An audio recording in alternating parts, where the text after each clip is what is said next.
It's upcoming. Is it streaming yet? Let's see. 6 waiting.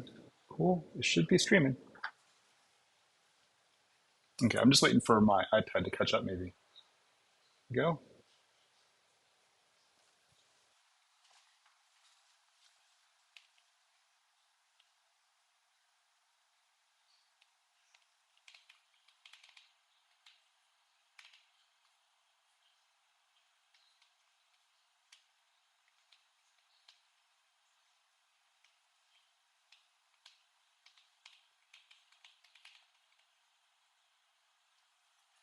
Okay, why do we not see? Let's see here. Am I live here? Um, cool. Looks like I'm live on there. I'm live on there. Let's close this. Great. Okay. I think we've all caught up here. So, uh, cool. Glad that it sounds, hey, Frankie. All right. So, what we're going to do here is I'm close. Oh, did I close the wrong window? No. Good. Okay. So, what I'm going to turn down my volume on my iPad. Cool. All right. Because I got a monitor, iPad, and a screen. Uh, so, welcome everyone. Looks like 8 people are here, and I'm just going to kind of kick right into it. I got a little bit of a head start just because who wants to watch me make squares? But what I really want to kind of show first is I'm going to clean up a computer. So we're going to like start from scratch with the new software. So system settings. I'm just going to delete a printer real quick. And then we'll jump into it. So we're going to remove digital negative, the printer, and I'm going to remove the entire folder. Delete the trash. Cool. All right. So we should not have it on the sidebar anymore. Great. Okay. So I will quit the new software. We're going to get totally from scratch here. So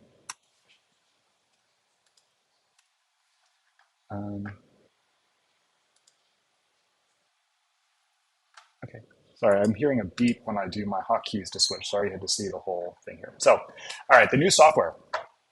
Down in the dock.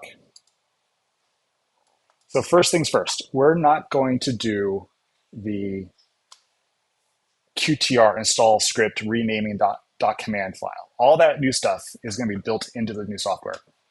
So I just launched it. You have the kind of basic startup screen with your startup curve setup and your linearization. We have a new thing here. If you go to Window, it's QTR printer utility or installer utility. So here you have all the supported printers with the -DN on the end of it. So today I'm going to do the P800. That's what I kind of already started with. And first I'm going to go to print tool. I just want to show you what's happening here. Okay, we're going to launch print tool. I deleted that printer when I got started. So there's no quad P800DN in there. I've got all my other ones, but no P800DN. So now we'll quit print tool. Oops. And I'm going to run that install command.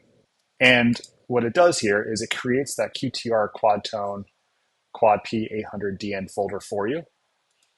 And it gives you the same readout that it did in the terminal, but we're not going to, applications /QuadToneRIP /profiles /P800-UC, copying that. We're not doing that anymore. We're just running it straight from here. But it's the same readout, but you don't have to close a terminal window every single time you do this. So that's done. Okay, that's easy. Now if we go to print tool, now we have our quad P800DN folder. We had a paper print settings, QuadToneRIP, and now there's nothing here, right? Because we don't have any curves yet. So I also built we're gonna do like the whole process, starting from like exposure test all the way through the linearization in 45 minutes, maybe an hour. But my goal is 45 minutes so that we can actually print something today. So you can still download the resources folder, but all those starter curves and blocking density curves are within the app now. So I'm going to choose the P800, and when you do that, it defaults to the platinum palladium starter curve. I'm going to do cyanotype, so it automatically switches to cyanotype curve. But now we're going to select blocking density curve here in the bottom right corner. And that brings in those, like the blocking curves that we'd have in the resources folder that we would need to drag around to that quad folder and all that. Right now, it's just built into the app. These don't do anything here because they are working on this. So if you do your boost and all that here, it's happening to the starter curve in the background. It doesn't happen to the blocking curve. Let me see a chat. I've been watching. Cool. I'm just going to bring up this here just to make sure I can monitor. Cool. So we have the cyanotype, we have the blocking density, and now we have this cool thing called auto install. So when I save this, it comes in with, okay, the new version. I just fixed this like an hour ago, and it's not out yet. But it gives you the blocking test, version 2. For cyanotype, palladium, it's the same blocking density test. If you wanted to do, like, we're going to ignore photogravure for the moment, but let's go to silver gelatin. We save the blocking curve, and now you see that's different. And now we save, and now it defaults to the multi-grade blocking test. Okay, we're going to go back to cyanotype and save. So we can leave it in the same name.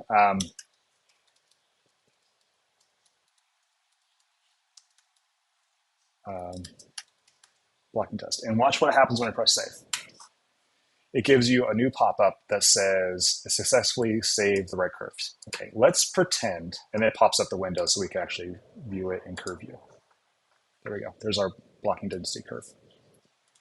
Let's say we tried this again and we put some garbage in there. It gives you a warning that it can't save it because of all of the problems with like 40 characters, start with a letter, only contain letters, number, stores, underscores. Okay, it doesn't do anything. So we have our blocking density curve. But wait, Richard, we don't have an exposure time yet. Well, that's right, we don't. So what we're going to do is actually do our blocking test and our exposure time at the same time. So what we can do here is go back to print tool. And I have this 10 by 14 paper in there. You choose 8.5 by 11, but that's what I have. We will need the resources folder for the blocking density negative. Let's see, do I have it in here? All my garbage. That's, okay, it's in, let's see if it's in downloads. Nope, okay, it's in desktop. I'll show you where you can download that in a minute. We have name, desktop from 2 months ago. There's a resources folder. Let's drag that to the desktop. Okay, now it's on the desktop. Cool. So all those blocking curves are still in the resources folder if you want them from there. But what we actually need is the blocking density TIFF. So it's that 21-step target, just like always. We'll pop it in there. And P800, P700, through P900, there needs to be 1 inch from the top. So start it there. And now I'm just going to duplicate. I'm going to do 4 of them.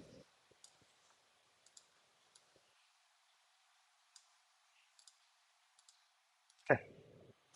And I've already printed this, so it's someplace. Yeah, it's right here.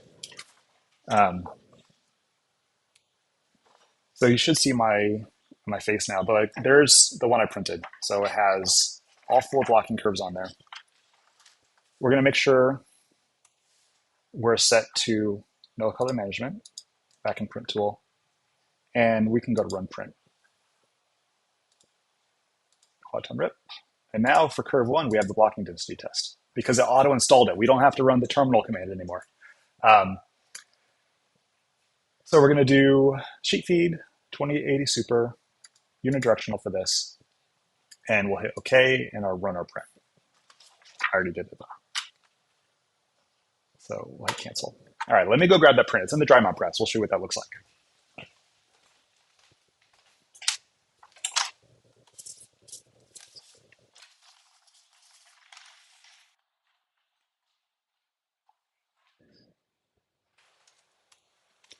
Okay, so what I did here, Let me grab the right thing here. 1 second. Let me turn this water off and start drying this step wedge. Give me 1 second, just in the darkroom for one moment. And throw that giant rack. We'll blast it with some hot air in a few minutes.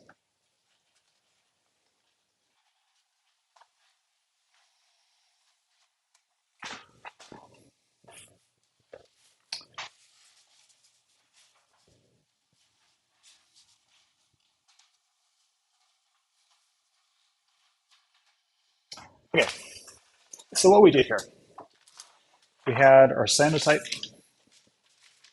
We're going to pretend this has been coated with cyanotype. Put it on there like that, and expose the whole thing for 50 units, 50,000 units, let's say. Whatever your time is. Maybe it's 5 minutes. Maybe it's 2 minutes. We're going to expose it for 2 minutes. I'm going to cover up the bottom one. And now I expose that for another 2 minutes. Now I cover some more. I close that for 2 minutes. And finally, 2 more minutes. Whatever your time is. Like, you're going to have to guess at your first one. With my unit, I kind of, you're going to have to guess. But you want to go from too short to way too long. Maybe it's 5, 10, 15, 20. But what you'll get is just like a normal step wedge. And now it has your exposure times from, in my case, 50,000 to 200,000. And let's see, maybe I can do it this way so you can see my desk a little bit.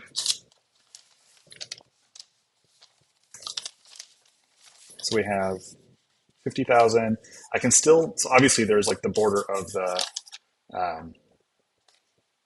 the transparency material and then where there's no transparency, not enough exposure.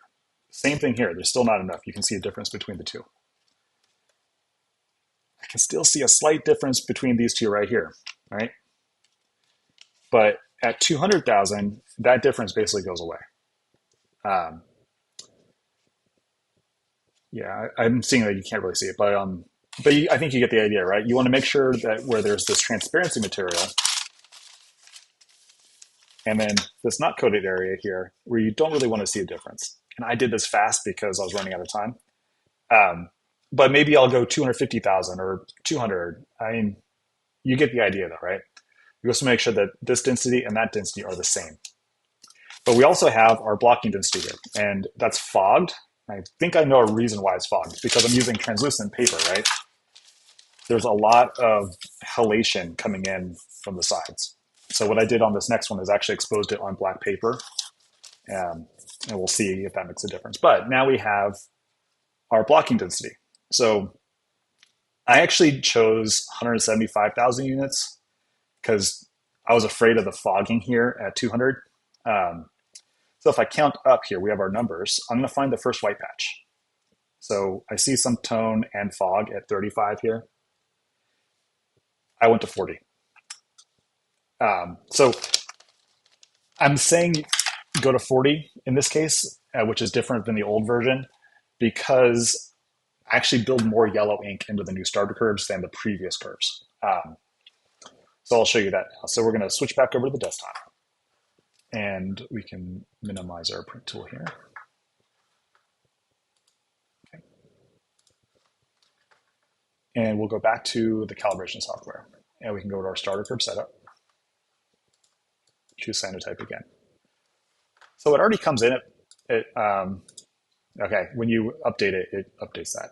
It comes in really low, 23%. We can just increase that to 40. And take a look at what's happening to the yellow ink here. So if we look at our blocking density for a second, at 40%, our blocking is like 8 on our yellow. So if we follow our 40% down, which is what was in that spout right there, that's our 40%. That's where we're getting this value on the black level. The yellow level is like 8, right? So when I uncheck this and go back to here, I'm looking at this maximum black percentage, not the boost value, because the boost value changes. So there's 50. That's just the slider value, which gives you the black percentage of 35. I'm going to bring that up so that it actually reads 40. Okay, 40.22. That'll work. But watch what happens with the yellow. The yellow ramps up a whole lot more. It's no longer down to 8. So you don't have to like add 5 or 10 to your first black patch anymore. It's like whatever it is, it is. And we're going to allow that yellow ink to fill it out some more. So we have that. We're going to save auto install and save quad file. And now it already gives you cyanotype because that's what's in the process field here. And it gives you K40, which is the maximum black percentage label. Okay, so nothing's printing. The one thing you kind of want to make sure is like you're actually not printing anything when you run this because it kind of deletes the PPD file and resaves it with the new curve dropdowns, and that can mess up if anything's printing. So and now we have our successfully installed the two curves. There's our cyanotype K40. Cool, done. And it pops that up for you so you can actually view it. Okay. So we can turn off the total. So you can kind of see where our black level ended up at 40. Our yellow is actually 18. It's a lot higher than where it was on the, like around 8, I think, is what I said in the blocking test. So I just want to kind of show you what's going on here a little more. Let me make these full screen. So I'm going to turn off the total because that's confusing. Okay, of course, these lines don't actually line up to anything when you go full screen, but 10, 20, 30, 40. There's our 40%. Our black level is about 8. And now this gets shifted over to here. So that's our white point now. And our yellow level is, what did I say, 18? Yeah, so it almost hits 20 there. There we go. Okay, so now we need to create our starter curve. Oh, sorry, we just created our starter curve. Now we actually need to print the negative. The negative I printed, because I'm doing cyanotype, is going to be a randomized target. And I'm using Argyle because that's the only thing that works with my i1 Pro 1 any longer.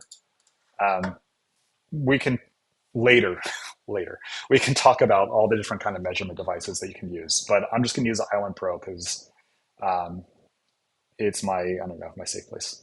So, all right, we need print tool again. We're going to remove all these.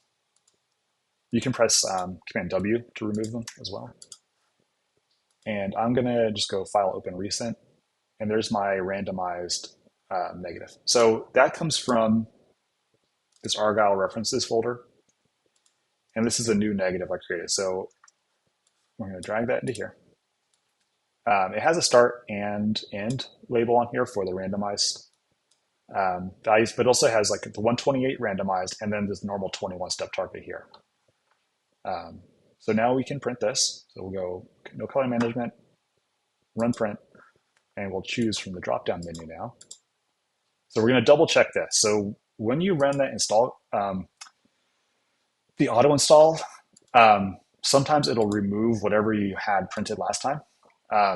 That's one of those kind of Apple, Mac OS, Sonoma type things where kind of Ventura Sonoma is giving me some problems saving these presets here. So I'm not even using presets anymore. But we'll choose our cyanotype blocking curve.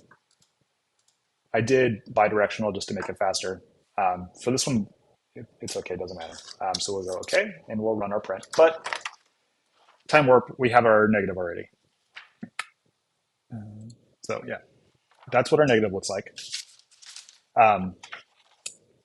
It's a little bit more green than the previous version is just because more yellow ink is coming in. And so that's what it'll end up looking like. But now I'm gonna switch cameras. We're gonna pop into the darkroom real quick and we'll take a look at the one that's in the water I just turned off.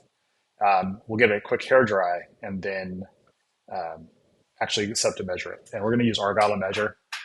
And so give me 1 second here, make sure I get the right camera going. So it should switch to the darkroom camera. I need to just double, okay, give me 1 second.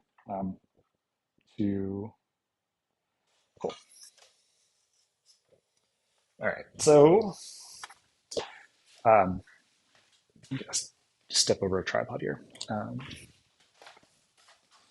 going to blast this with a hairdryer real fast. So that's what our cyanotype looks like now. And that's just from the starter curve, right? So we're just going to linearize. We'll measure the whole thing, but you kind of see, hopefully, that it comes in pretty well just with the starter curve. So just, it's going to be loud for a second. I'm sorry, I don't have a mute button on these headphones, so just give me a second. Maybe you want to dim your volume for just a moment here.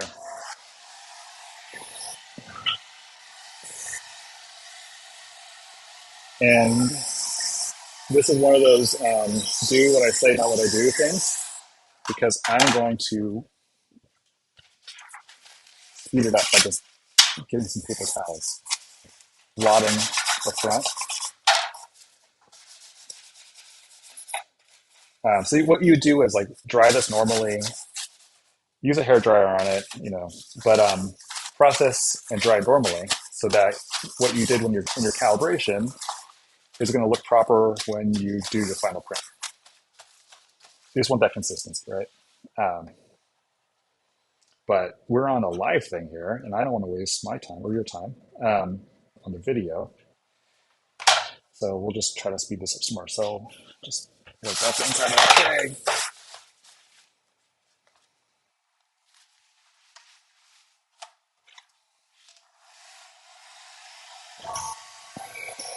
So it does look like that.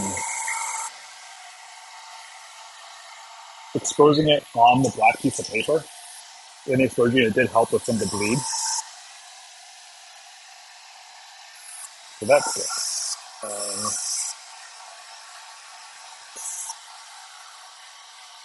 And of course, I did the peroxide oxidization to speed up the blueness of these things.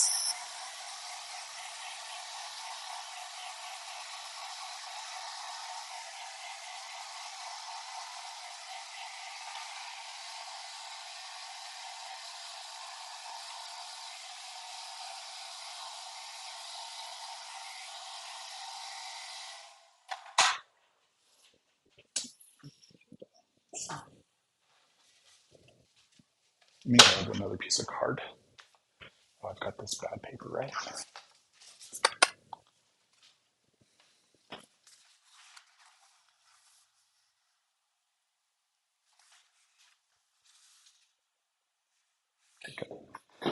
I bought the wrong one for making salt prints. What you want for salt is Bristol Smooth, not Bristol Vellum. So now I just use these as my carrier sheets.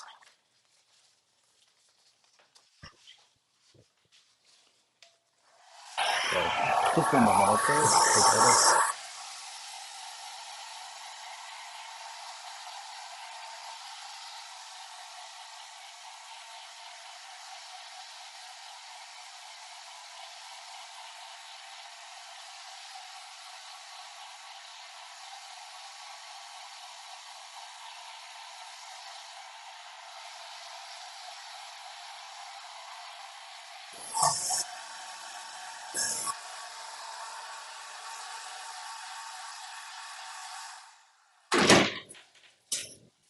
So when I do this for real, I put it in the dry mount press, but I blew the circuit when I was doing.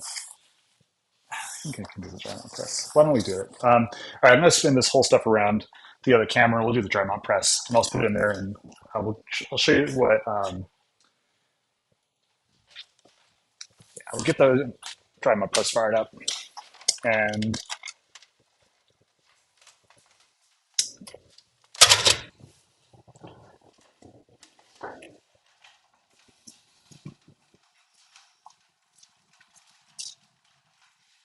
I'll show you what it looks like in terms of setting up Argyle.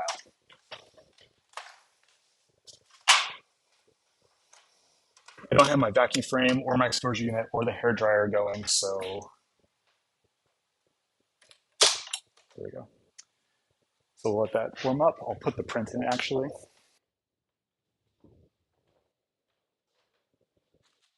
So that it gets flat while we're talking. And, 13 people watching, cool. Thanks for sticking through some of this. Kind of working out some of the tech stuff with the live stream, but I think we're going to get a hang of it. Okay, let's let that sit for a minute. Okay. I also need to, because when I moved my computer around last month, I1 Pro stopped working with the hub. So just move some things around here.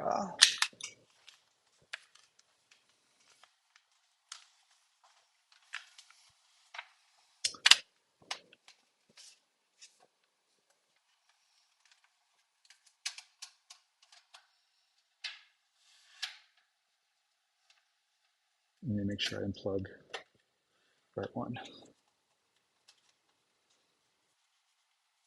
There we go. Okay.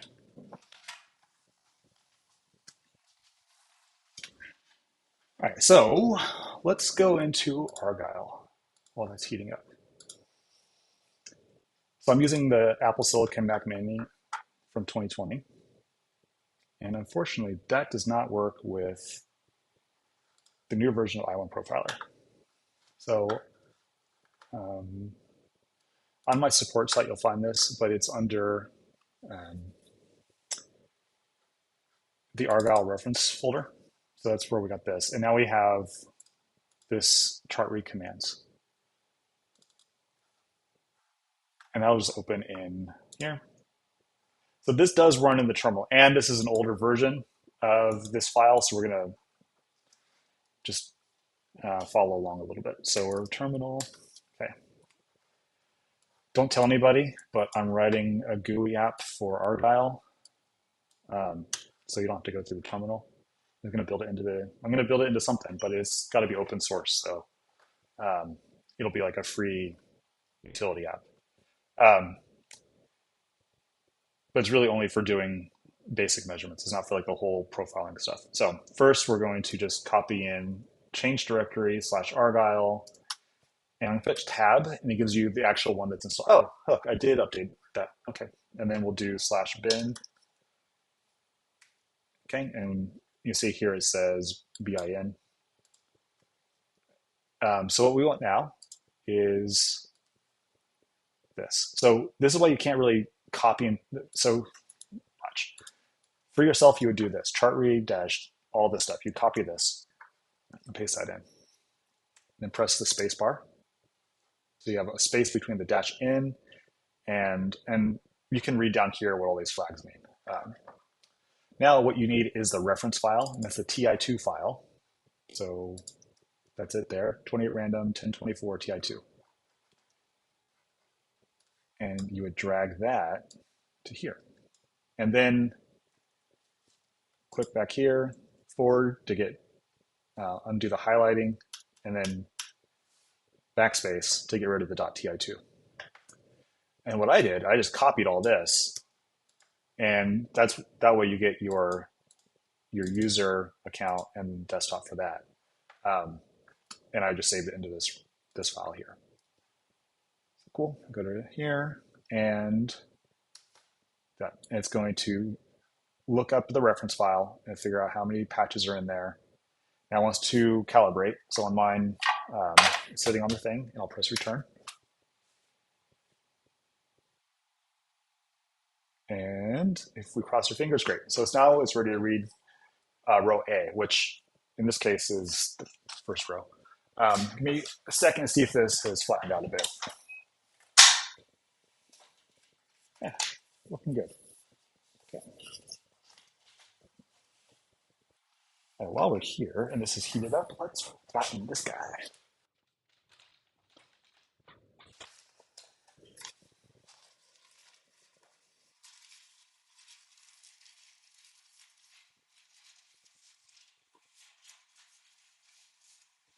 So in my dry mount press, I am not putting it between the ones I actually use to dry mount prints. I'm putting it on the top between the top board and the platens, and there's between two different other pieces of mat board. So, oh, forgot the print. Yeah, that. It's gonna be a little bit hard to see the actual measurements here, but it's flattened out pretty nicely. There is a start and an end on here for the randomized target. It's just pretty faint on the cyanotype. I'm going to put another carrier under it so that it actually uses a clean white underneath and not the tray. Okay. And now we look at the screen. We say we do A. I'm going to try to position. It might not work too well, but position this so I look at an angle. I look at an angle so I can see where the first separator bar is here. And I make sure I'm on the left side of that first separator bar. So I look down at this angle. And sometimes I'll put a stop on the side, but it's a fairly wide border there, so I'm not too worried about it. I wait for it to beep on my headphone. I have the first row. I can do the second.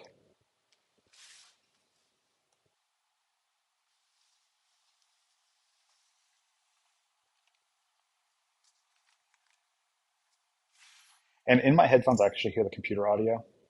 I'm not sure if you're hearing that in the recording of the stream here.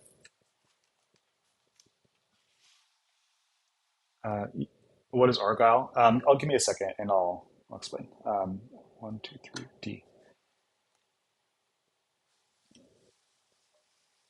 So Argyle is a open source measurement. Oop, did I mess up? Oh yeah, okay. Look, so I didn't hear the beep because I was talking, but I was like, "Hey, something's wrong," because I pressed it down to hear it again. So it says, "Ready to move D." I did it. It says failure, and now I need to press return to try again. So I'll go back up to that strip. I don't know what happened. I'll try it again.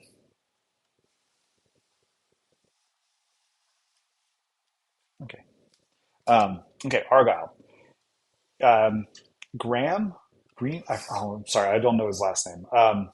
He's from Australia, I believe.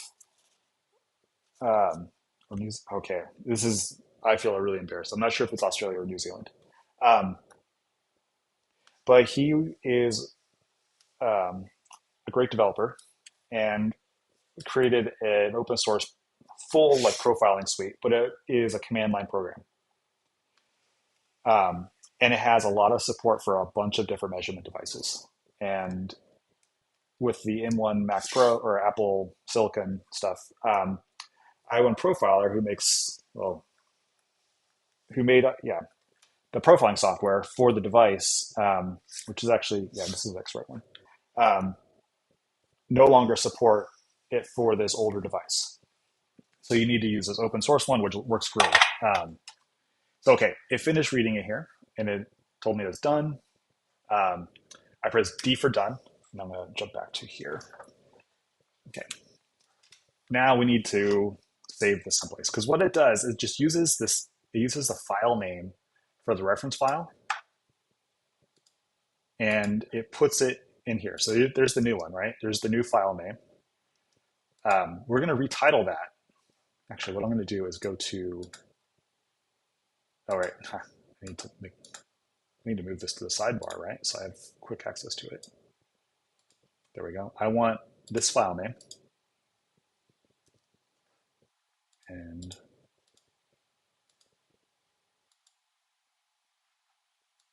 where's it jumping? There we go.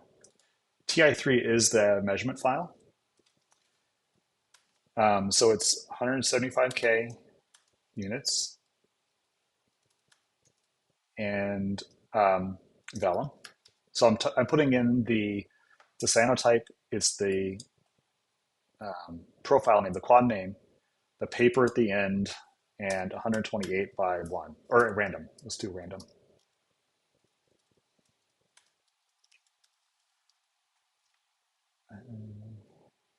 Cool.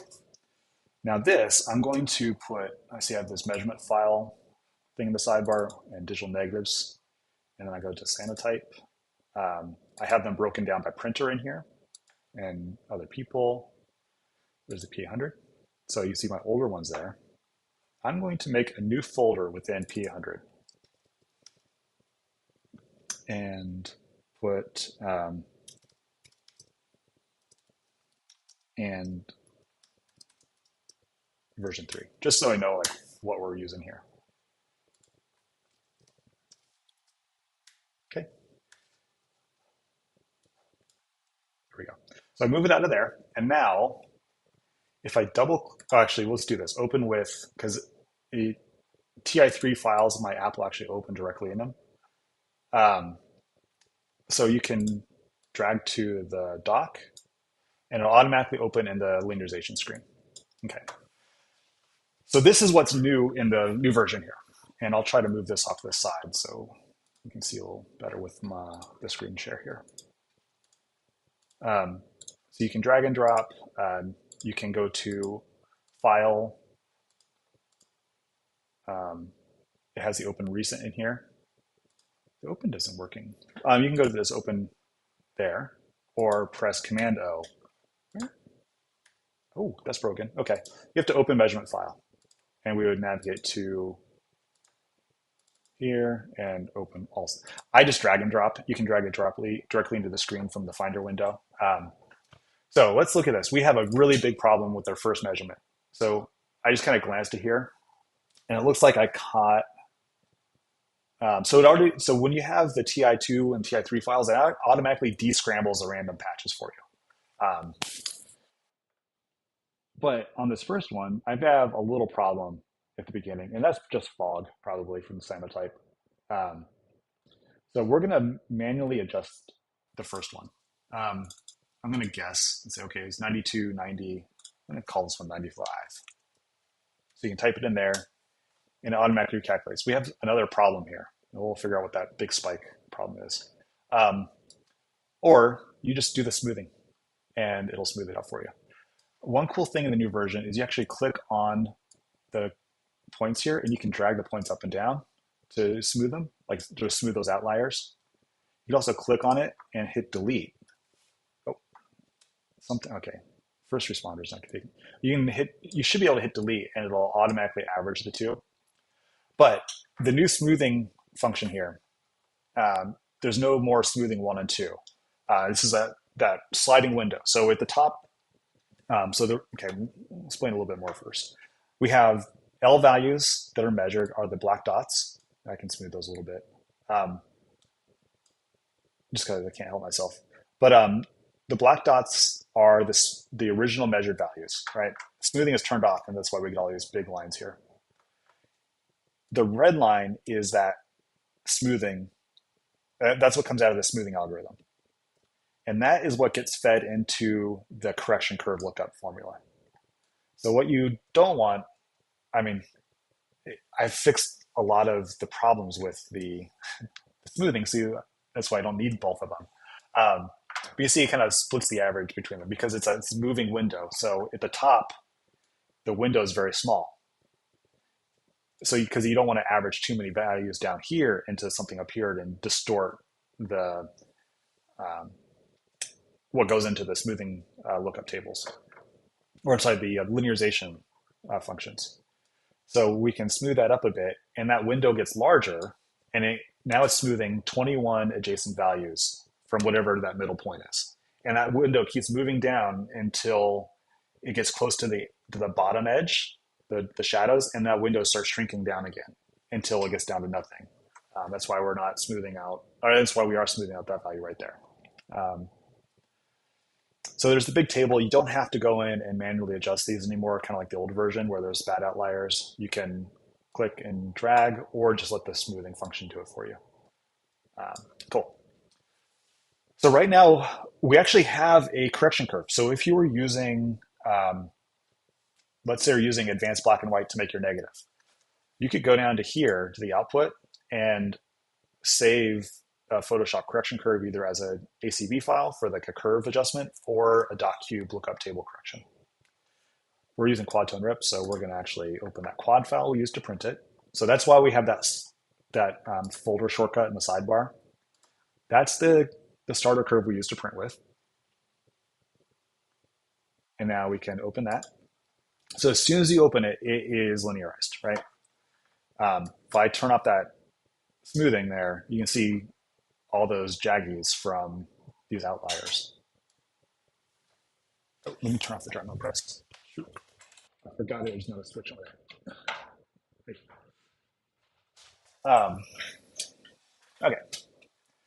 Now in the new version, there's also an ink channel smoothing. So let's say you did that, right? We're not going to smooth the, I would smooth the measurements, but you can also smooth the ink values.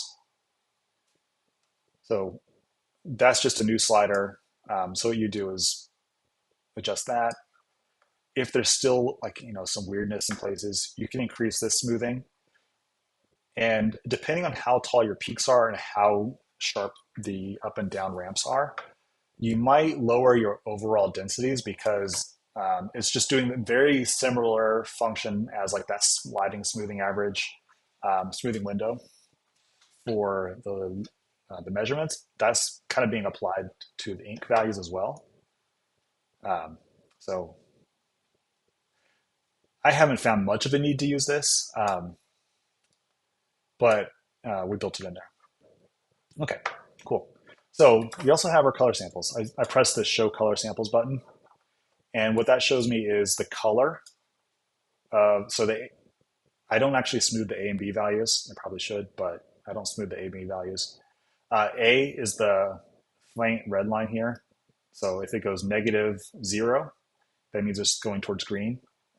With the B, or the blue line here, that's your B values. If it goes -0, that's shifting towards blue. So cyanotype is a blue-green. That's why we have negative, 13.62 on the A value on the A channel and -18 on the B. But we'll see that the shadows are a little too light here, right? That red line, if it's above the green line, it means the print is too light. If that red line were below the green line, the print would be too dark, right? The green line is our target density. That's what we're showing here. And those are our linear target densities. Top one is what we actually measured, and the output down here is what we're going to get. Okay. The image viewer, I forgot that this is in here. Is this going to work? Huh. Shows you how much I pay attention to my own software. Oop, cancel. Does the drag and drop work? No, you have to open image. Hey, let's do that one. Hey. So there's the original image. Interesting. Oh yeah, so it's only correcting the linear value. So right in this point here, this is what the original looked like. This is correcting for linearity. That was measured. Oh, there's a bug. All right, let's do this again. Linearization. See what else should be in the version, I guess. Yeah, don't tell me. That that doesn't work anyway. Okay, let's open. Oh, cool. Yeah, what we'll do, file, open recent. There is the measurement file. Let's move that. We'll open the quad file. There we go. What did I do? I fixed 5. Let's do 93 here. Done. Cool. Yeah, don't do the image viewer. That shouldn't be in there. All right, so we're going to export this as a linear lab-L, right? So we have the quad file and the quad with auto install. It puts the previous name of the quad curve in here.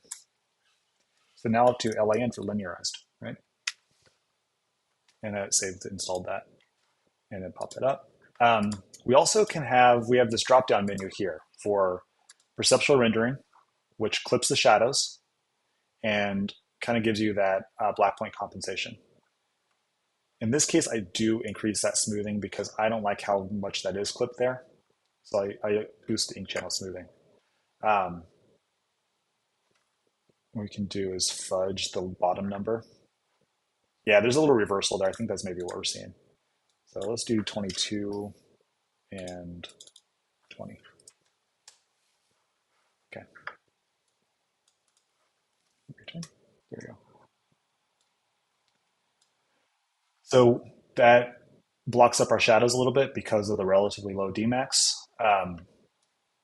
You can smooth a little bit. So that is like the previous version, we would have to go to manual curve.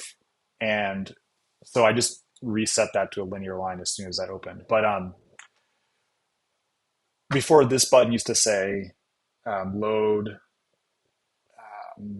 standard curve or perceptual rendering. That is now just a button here. That's just an option. We'll talk about spot color in a minute. So perceptual rendering, this new version has, when you go to manual curve, you can actually open, let's just go to,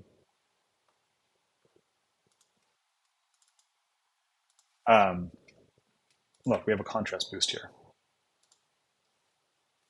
So that you can open a .acv file from Photoshop that has a less severe shadow compression. So we can use that, okay. Or we can choose perceptual rendering. That has a little more. I kind of like the other one, so let's do that. Yeah, it doesn't do it. So we actually have to load it again. There. Okay, cool. Now this one, we can save again. We're going to save it back to our quad folder here. We have auto install still selected and MC for manual curve. We could put in the contrast boost, but we'll do it manual curve. And while we're at it, why don't we save the perceptual rendering as well? And just so you can see the three differences. And I do like PRI for perceptual rendering intent. And there we go. So now we have all three of them. They've been linearized. So we're going to print in a, what time is it? Oh, yeah, it's almost an hour. Cool. We might go for a little while longer. So we can actually make this negative, make a print. I have one more sheet of cyanotype coded already, so we might as well use it up. But check this out. So if we go here, we have the Photoshop correction and lookup table stuff. I also have this thing in here with the ACV Photoshop final soft proof. That's going to be the perceptual rendering one. So let's just save that. I'm going to put it in the this here. I'm just going to type the same name and PRI soft proof. And let's do a linear one as well. So I just click on the name to get the, and do LAN. Cool. Now if we open this image in Photoshop, let's do that. Oh, while so it's already sRGB. If it were Adobe 98 or if it was grayscale, you'd have to go to image, convert to profile, and sRGB. But we go to our curve here. So I have a curve pop up and make sure you can still see it. So I go to the properties, load curve preset, and go to my recent places. So I can just get, there's a linear one. So now that's the color of that cyanotype as a soft proof. So what it does is we can look into our RGB channels. It just makes a Photoshop curve for that. It also works with the lookup table, but the curve seems like it's good enough. And you can visually see what's happening with all the other channels. So like if you wanted to say like a preview, you put it on Instagram or something, save a copy, JPEG,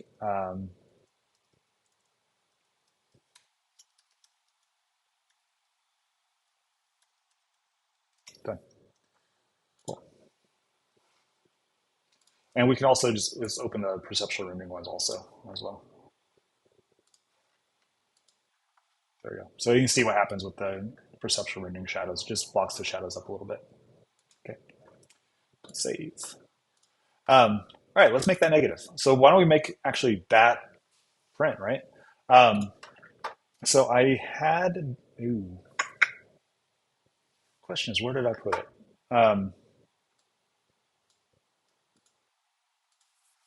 What trip was that?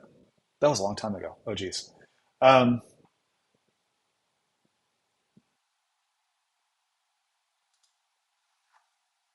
let's see if I can find it fast enough. Um, ha, look at that. Oh, that's the JPEG. Um, oh, but we'll do this. We'll select it. Pops in there. There's the negative. And drag that into print tool.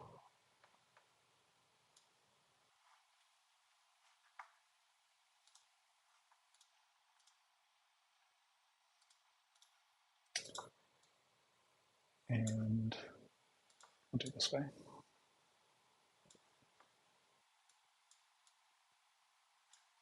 And why don't I throw on a 21-step target as well?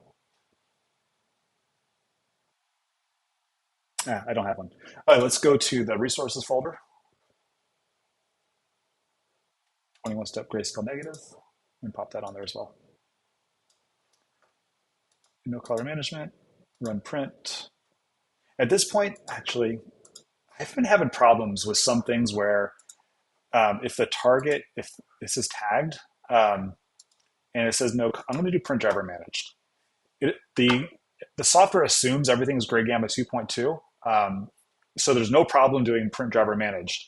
Um, I had a big problem doing a job for somebody where I printed giant negatives, not giant, they're 20 by 24 negatives, but a lot of them, and realized that with whatever reason, it was set to no color management and the densities were all off. So we're going to say print driver managed because I know that works properly.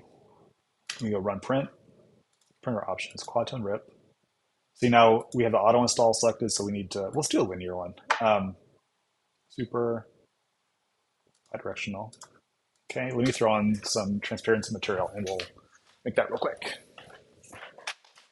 And while it's printing,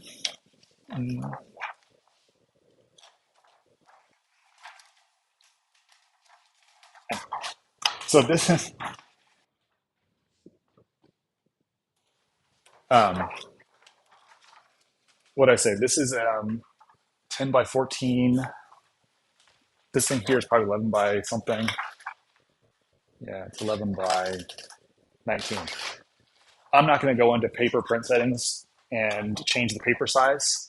I'm just going to throw this on top of the printer.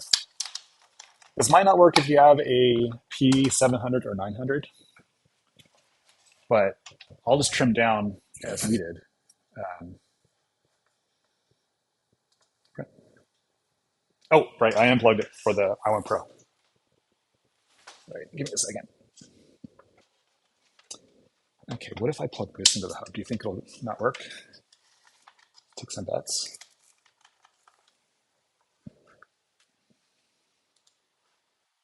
Oh, it sees, nope.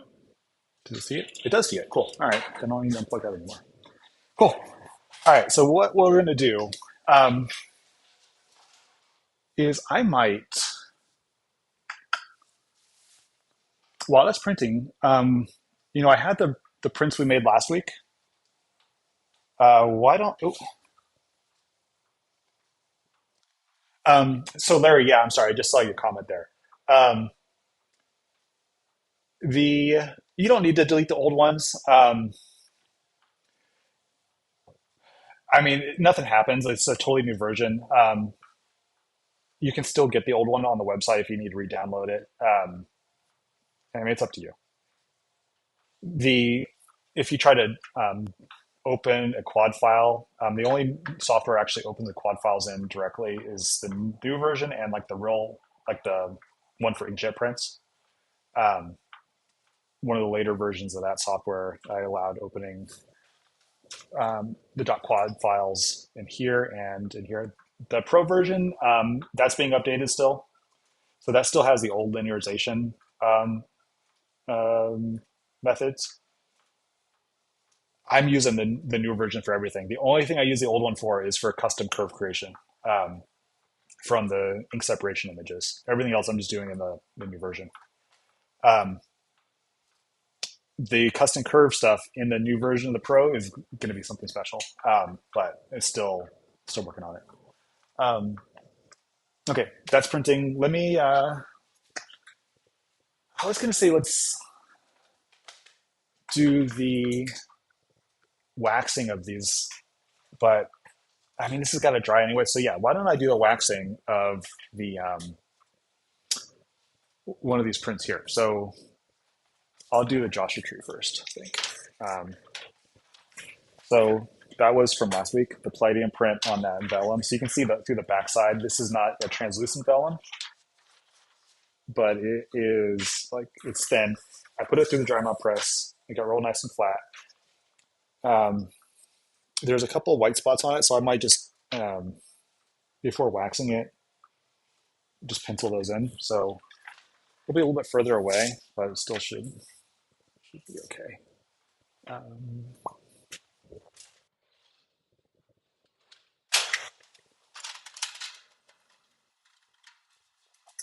and first, I'm just going to try like a normal pencil. Um, now I have the retouching pencils.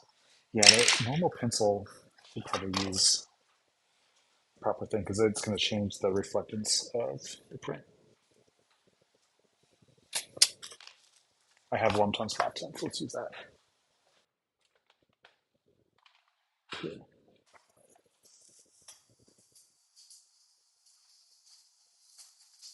That's number 3.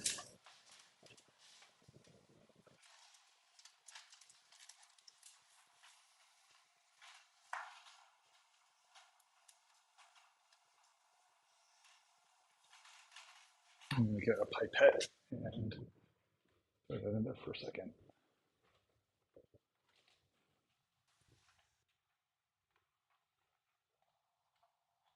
So what I'll do with the spot tone, let me shake it because it's been a while since I've used a bottle spot tone. I mean, I've got a tray full of, it's not a tray, it's like a little ceramic dish that I let it dry. So what I'll do is get just a, like the tiniest amount of the warm tone one. And I put it kind of, so little I can't even get out of the pipette. There we go. And I'll let that dry. Um, so I'll have that for another 5 years or more. And I'll put it like that so it pulls up a little bit. That's this.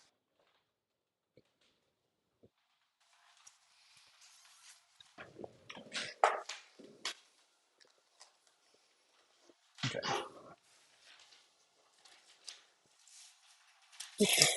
Spot and prints. Get some brush now.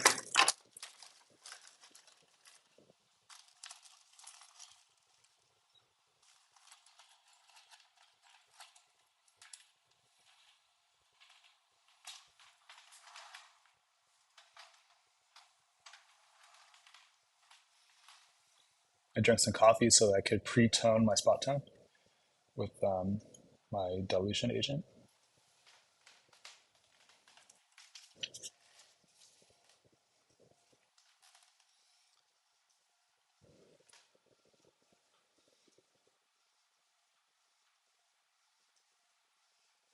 Yes, I'm purposely keeping the camera all the way across the room so you don't see how badly I'm doing this. No, it's like riding a bike, right?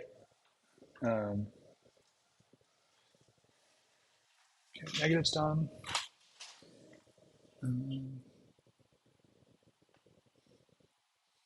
Okay, maybe I won't do any waxing. We'll see how it goes. I mean, see how it goes. Let me know if you want to see the waxing. I kind of still want to make the print, so that's gonna be like the main focus. So maybe while it's in the wash, we can. Yeah, this warm tone spot tone looks great on a plating print.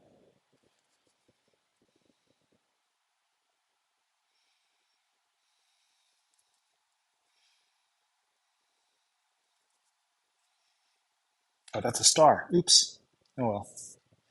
It did have a nice subtle star trail.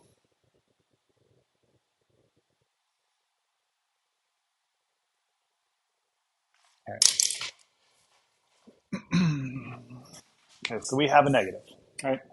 That's what it looks like on the backside. Almost looks like a positive on the backside because of all the solvent clearing out of the negative, the carrier. So what we're going to do is trim that and then blast it with the hot air dryer. And go ahead and make your print.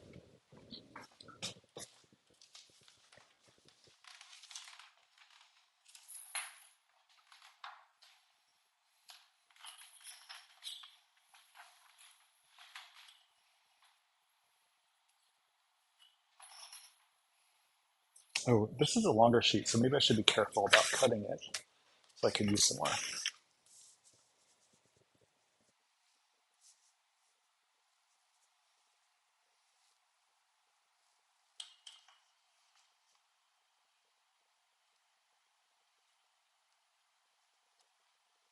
The rototrim I have is real old. I think it's even like a Bessler rototrim, like Bessler branded rototrim.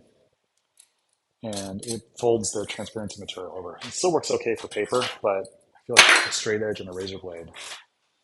Like, well, I fixed something and it broke. All right, we have a negative. It's been trimmed. I'm going to switch to the Darkroom camera,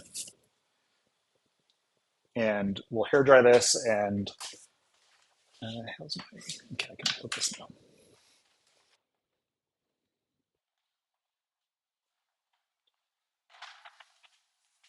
Oh, don't want to burn my hands.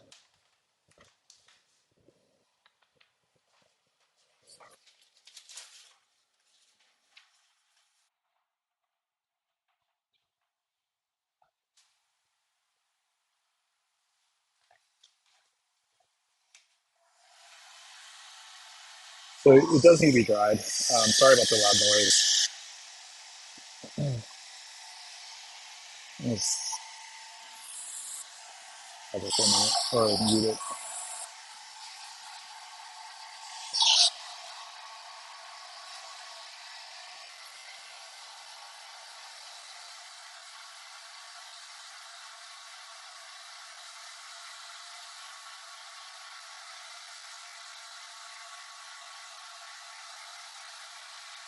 Yeah, so people ask me, like, when I'm teaching, I say, okay, hair dry for a little bit.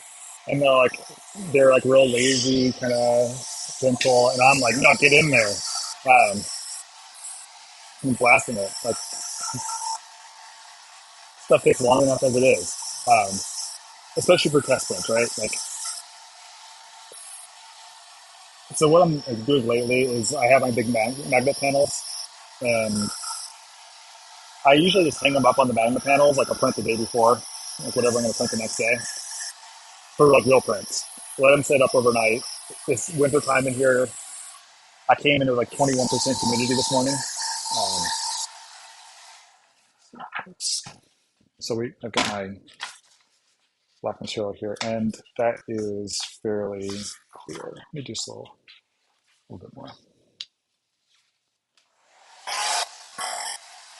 We're waiting for that milkiness to go away, um, because that's where you'll get extra density in the highlights. Like, oh, my highlights are still blown out after linearization.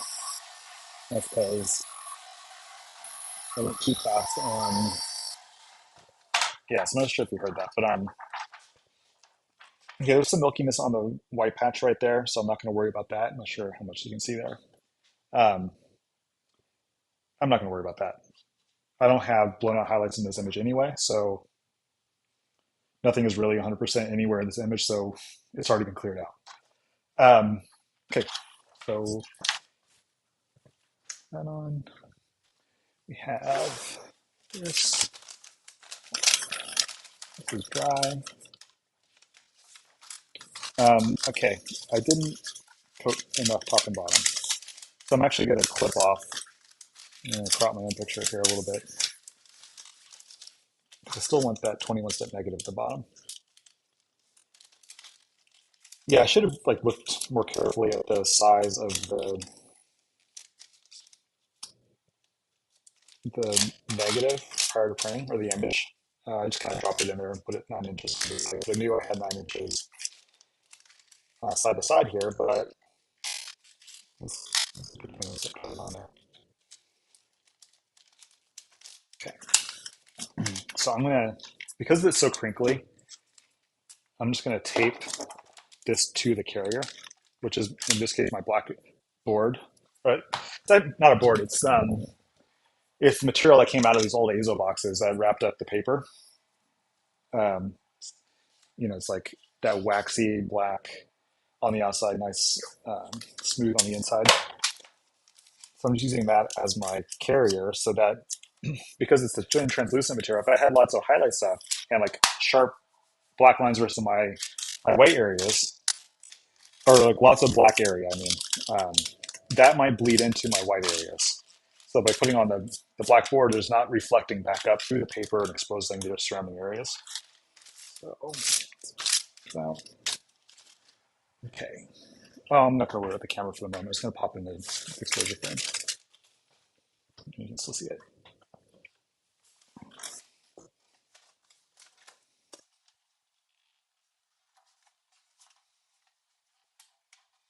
So the vacuum frame is on the drawer side. This does lift up, but it's heavy. So I put this on the drawer side, and I have a foot switch for the vacuum.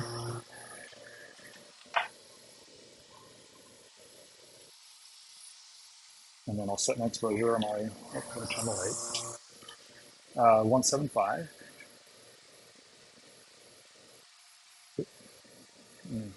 17507 is fine. And save. All my stuff is put away. Start. And the start button is what's a little bit funny here. It's why you buy one from Ian Leak and don't try to build one of your own things yourself. Okay, cool. Is that on? It's on. Still in it. There we go. Hey. All right. I can't coat anything while it's exposing. All right. Let's Okay. Yes. So, Jason, I'm going to pop back over to the computer while this is exposing and explain exactly that, because that is, I said I'd skip over the gravure for the moment. So let me pop back to here. Okay. So we're going to go back to the software. You saw down here, gravure / positive correction curve. I'm going to show. So if you just check this, watch, that just flips, right? Now it says linearizing for a positive. Now linearizes a negative. So same measurement file, same quad file. It just does both, right? So let's go back to the starter curve setup. And let me just minimize some of this so it's a little bit cleaner. And I'll close that. Okay. So I was working, Walker and I were working together, and he had me put in curves that he made for photogravure and his new workflow for doing direct-to-plate. So he's actually doing 3 ink direct-to-plate photogravure. And he has a whole method for doing this. And there's you notice if you change this from Palladium back to direct-to-plate photogravure, you have this new thing down here that pops up, says open direct-to-plate open byte utility. He also has these special open byte curves that he had me put in the software. So similar to the blocking density curve, now you see it actually says save direct-to-plate open byte curve. I'm not going to install it, but you can save that just the same. So it's gravure 8-channel open byte, matte black, cyan. That's because there's only 2 inks in there. Okay. So what you would do, he has a 256-step target. You print that 256-step target with this curve, right? Then you open up this open byte utility. And this is what's really cool. You have this open byte utility. So your white point, 255, black point, so here's your white and your black.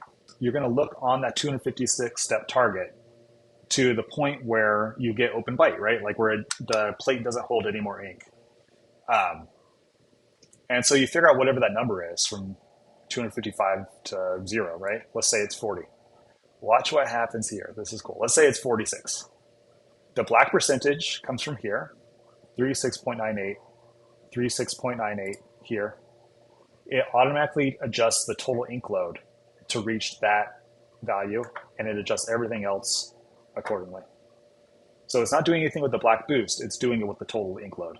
You kind of notice we didn't mess with that too much when we were doing the cyanotype, but if we drag this up and down, you see it controls the total ink load slider. So like 92, if you need more ink, actually adjust it up, right? So we figure out whatever that value is on this number, and it adjusts the ink load to match it. Okay, let's say it's the black point of 50. Cool, done. Close that. We don't save the open by curve. We auto install that, and then you go through your inking. Or you expose. You print the plate put the ink on the plate, put that into the exposure unit, expose it. Develop the plate, then put your gravure inks into the plate, wipe the inks back off, make your, you pull one or two so that you have a nice condition plate. You pull a couple prints, now you have a linearization. And you can go back to here, open that same measurement file in the linearization tab. So do I have a gravure one? Let's check. Gravure. I might not have one. Yeah, at some point I have one. Maybe it's under like Greg's or something. So others, Greg. There we go. Direct plate examples. Yeah, let's go. Those are rear key. That's okay. Here we go. So there is a Gravure one. We're going to smooth it. Actually, we're going to go back to here and actually save that. Let's do it. We're just going to save this kind of one as that.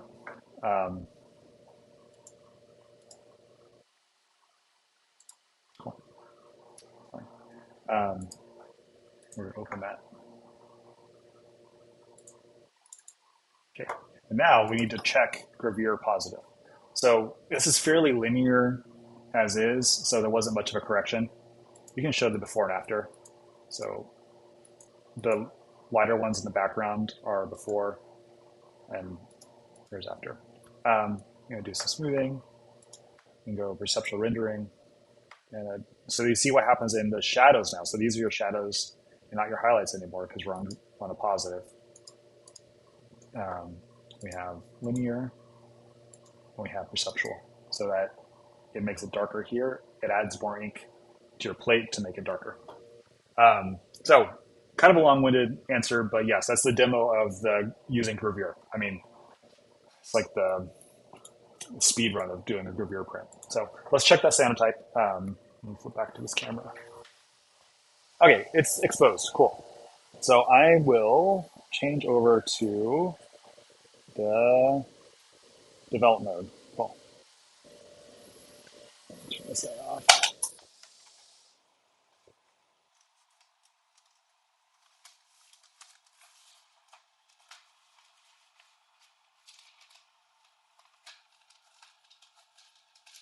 Okay, so I'm going to explain how I develop cyanotypes because it's not just running water. I mean, you can, but okay, so that's what that looks like coming out of the exposure unit. What I do is, actually, I need to make sure there's no more hydrogen peroxide in this tray. We don't fog it.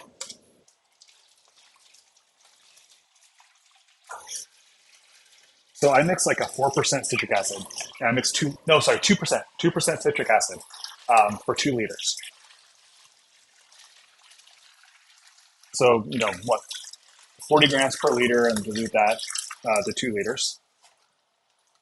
So now I have a 2% citric acid.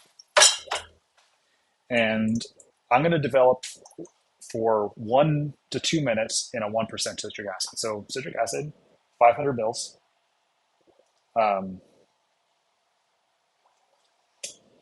This doesn't hold 500, so I'll have to do two things at 250. Okay, so let me do this properly. Cold water.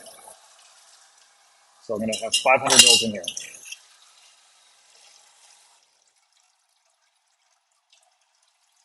600, it's not that critical.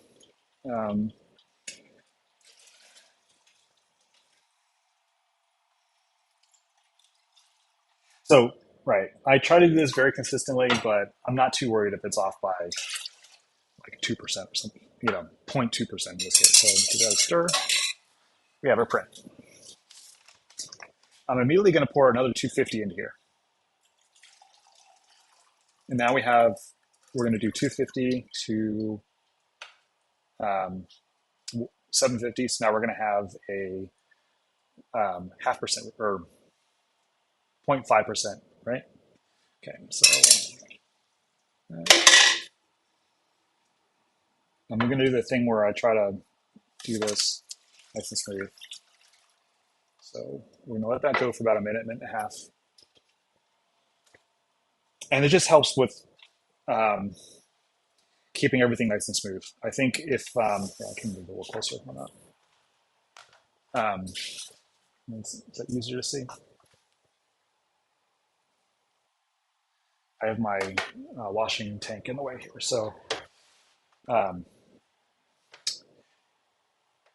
I think I learned this from Michael Trupiano, who learned it from Sam Wang, maybe. So this is just, what cyanotype am I using, right? I'm using the Jacquard just from Amazon because I tried mixing it myself and it wasn't a good time. I had something from Boston, maybe it's still here. I probably tossed it because it was super old. But that's just from Jacquard. I'll coat one. I'll show you how I coat it.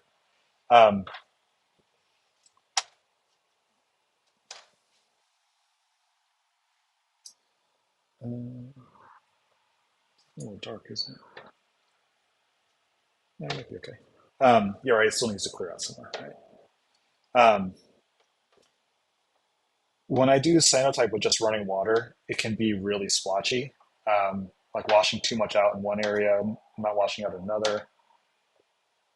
So that 1% for, it might have been 2 minutes at this point, and then going into, we dump that, and I should have filled this up already.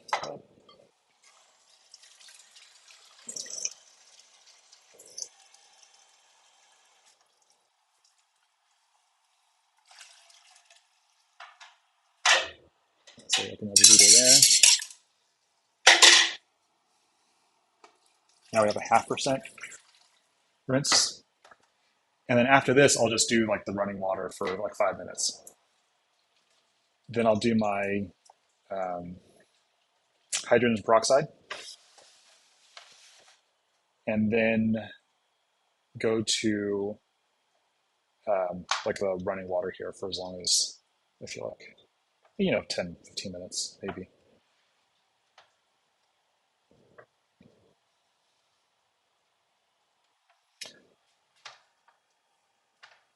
And so total in this before with the running water, it might be 3 to 5 minutes. And then running water for about 5 minutes. Yeah, let's say 3 to 5 minutes. One of those, do what I say, not what I do.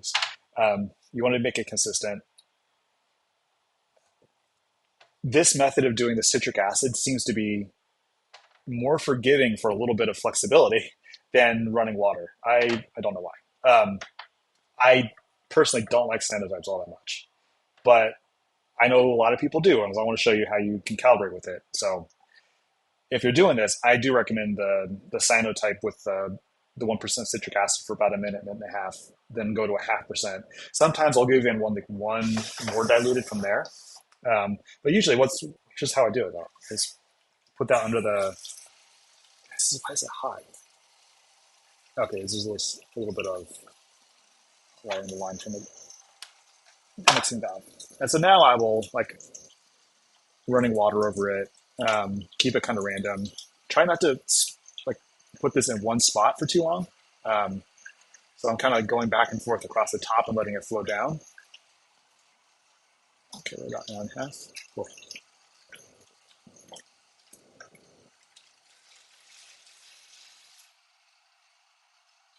We might not actually get to any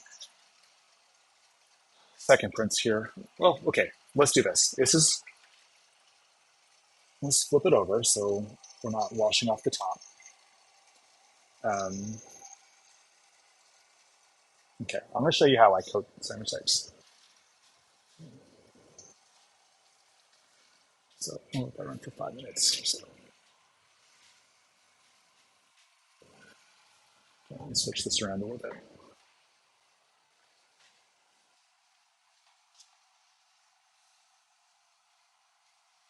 There we go. Okay.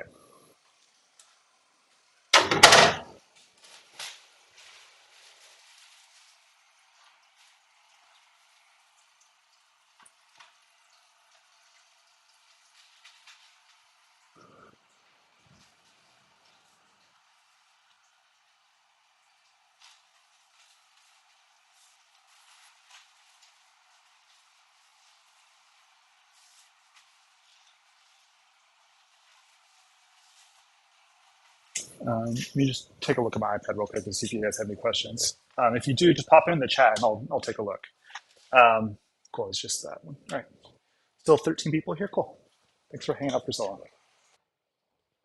And this is going to be recorded, put on there for like watching back later. Just don't feel like you got to stick around for, I'm happy if you stick around for the whole thing, but like, I'm just going to like yakking myself, making prints and answering questions if people have them. That kill. But it will be recorded, so I'll like send out a social media thing when that's like all out and up. Okay, cool. Let's try this off. So I have a nice little graduated thing here. I'm going to dump it out because this is from earlier. And let's do a quick rinse.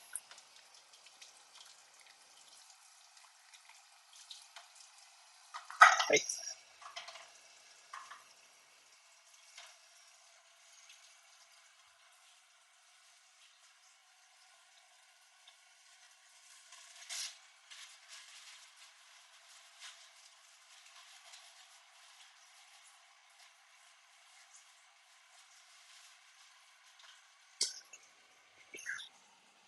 Okay, here it is. All right, so we have our A and B. I have my little disposable pipettes. These are the 3 milliliter ones. So I'll start with A. I put a piece of duct tape on the top and mark in B, right? So I don't mark A because B has the marking on it. So I just double check this.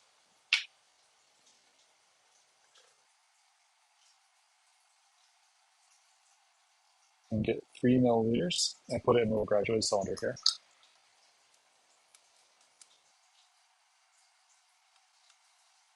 And there, make sure they don't touch too much.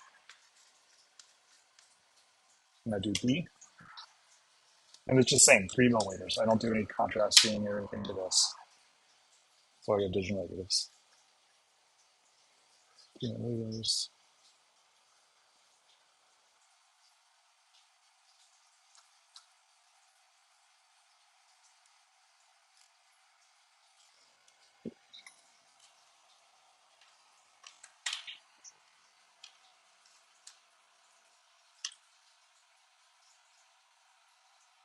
And if I don't have one, oh, I do. It's just fell off. So what I'll do here, it's kind of hard to see maybe, but I use 1.5 milliliters for basically like an 8 by 10 inch print. So I mark, it's really hard to see on the like little half milliliters. So I just put a piece of masking tape at that 1.5 milliliter mark. I have a sheet of paper. This has been, I turned the steamer off. Let me steam it for just a few seconds here. So with this translucent material, um, it's real hard and real thin, right? And that means it's going to buckle really easily if it's super dry. If the backside's super dry, it's going to buckle a lot once you start to coat it. Um, okay, so I'm just kind of not sure how much you can see, but steam that here. This print looks like it's done with this 5 minutes. So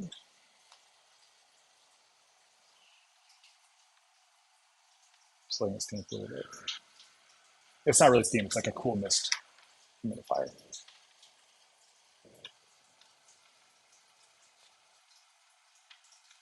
And it's just to let it loosen up, just like we did last week with the other vellum material. Um, and I'll show you something special I do, if I remember usually, um, with this so that it doesn't curl under while you're trying to coat it. That's probably why I steam it also. So it should have top marked. So I tape down the corners.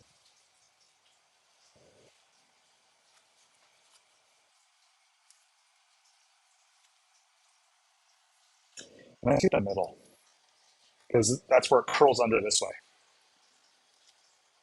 So I just put a piece of tape on the middle there, and then the tape.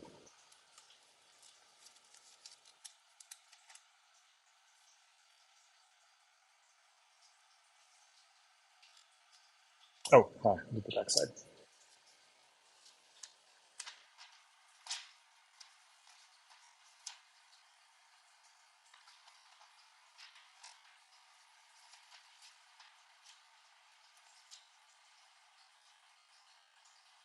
I wrote top in the bottom left, right bottom right corner, and I didn't see it when I was like, oh, maybe I didn't mark that one. Then I saw it on the other side here.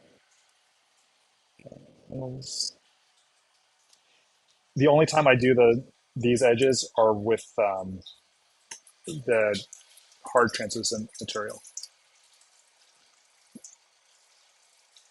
Okay, so I'm going to switch the camera around just so we can see the cyanotype come out.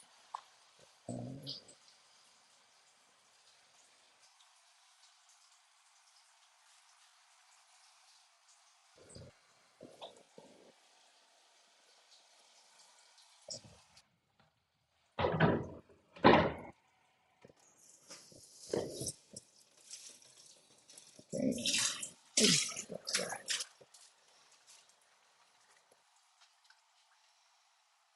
So like the cyanotype version of developing a palladium print with that big flash. Um,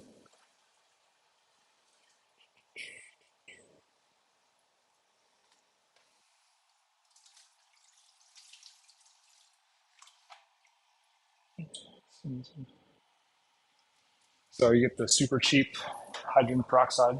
I don't even know what this is, 3%. Okay. Oh, right, I have the exposure turned down. That's why it's so dark. How's that? That's better. Okay. So then I just give it a squirt and then agitate. Um, and that oxidizes it and gives you that nice rich blue. That'll be in the final print. If you didn't do the hydrogen peroxide, atmospheric oxidation will happen and it'll turn nice and blue. So let that sit there for a few minutes, maybe not even a few minutes, like a few seconds, just to make sure like that it is working okay. And yeah, look, it's linearized. Partly because the starter curves have been pre-linearized, and then the black boost for the white point adjusts everything for you. But I mean, that's why you buy my software. No, I'm just kidding. I haven't eaten since like 9:30, so now I'm a little bit punchy. Um, so I will dump that, and we'll just let this rinse for a little bit before going to the final wash again. And by final wash, oh man, why is that coming out hot for the first few seconds? It's 20 on there. Okay, let that go, and I'll throw that in there. Okay, now we're going to do some coating. Switch this back around.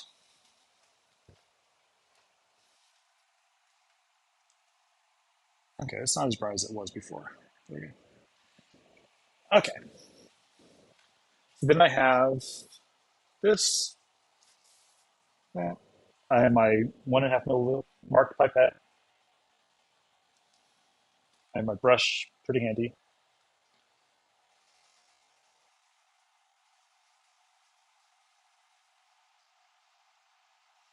Oh, not so clean. So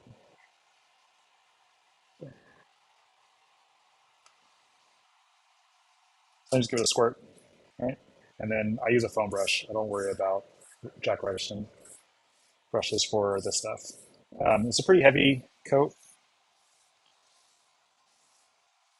And you'll see once this paper starts to relax, it will curl a lot, and especially on this long edge.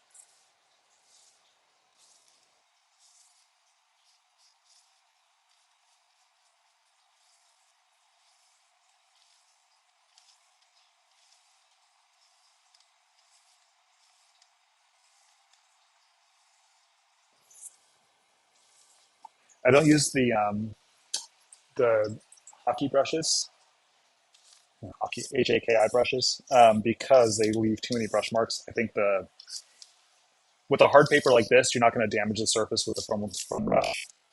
I've done the foam roller. I've done the ejaculation brushes. So with this paper, like foam brush is fine. So now you can see how it's like because I didn't go all the way past the edge, it's starting to curl under. Um, so that's why I tape it down. I let it sit here for a few minutes um, until it like kind of starts to dry a little bit, and then um, I'll hang it up with some magnets on my scaffolding there, and then maybe put it on the drying rack or then just like hair dry it. I put it on the drying rack only because it's light safe from my exposure unit. I learned though I need to put if I get anything on the backside, I have to put some paper towels or something down so that it doesn't get on my drying screens. Okay, so turn that off, let that run. I want to go get a sandwich. So I'm going to say goodbye to everybody. I'm going to switch back to the computer and see if like iPad has any comments here. Cool. 14 watching still. So I'm gonna let that go for a bit. It's been an hour and a half. So um, oh I'm sorry, Larry. I'm sorry. I just saw your comment. Mojave should work. Um, I think I have Mojave on my Mac Pro. Um, yeah, definitely Mojave because it's the Sandy picture. Um, yeah, you can do that. It works just fine. It works all the way back to High Sierra. Um, I can't go any further back than that. I would love to have El Cap, but High Sierra is it because of some frameworks I have to use. Um, but yeah, I mean, it works. I'm a bad developer and haven't updated to Sequoia. I'm waiting to get a new computer next month to do that so I can keep my mini at Sonoma and have my new development computer be on the latest. So there's no reason why it shouldn't work on Sequoia, but you know, yeah, the old ones are fine. So cool. I am tired. I'm hungry. So thanks for hanging out with me. I'm gonna probably make one more print of something. I know you have it's like a 9x8 paper or something. 7x9 coded area. So that's all I have. I will maybe do one next week. I might have to do some outside work, like a different studio next week. So I will see everybody then. Thanks for hanging out for so long with me. I'm glad like I could get the new software demoed finally. It's been out for a couple months for I think Clay and Carrick had workshops in Yosemite and they were using it. That's why it's been out, and I haven't been able to finish instructions and all that. I'm hearing about it. Anyway, yeah, that's what I was trying to say. Known program issues on FAQ. Yeah, there's Yeah, I rewrote the entire. I'm sorry, Jason. I'm just looking at your comments here. I rewrote the entire app from scratch because, like, I started learning this stuff in 2018, and a lot of the two older versions were based on that like original code base. I spent the entire summer rewriting everything from scratch for this one, and fixed a lot of those kinds of issues, like you saw with the image preview. That still got a bug, but for the most part, like bugs are fixed. But yeah, I totally agree. It's just like a time issue with the documentation, the instructions. I might be working with somebody really cool. We talked about it for the new version. It's just a little bit. Just got to make it happen. I got to do some traveling maybe to make it happen. But do some stuff with somebody who's really good on camera rather than me, who's just like awkward mess over here. So anyway, I'm hungry. I'm gonna talk to you guys later. See ya. Tired. All right. Take care. Have a good weekend.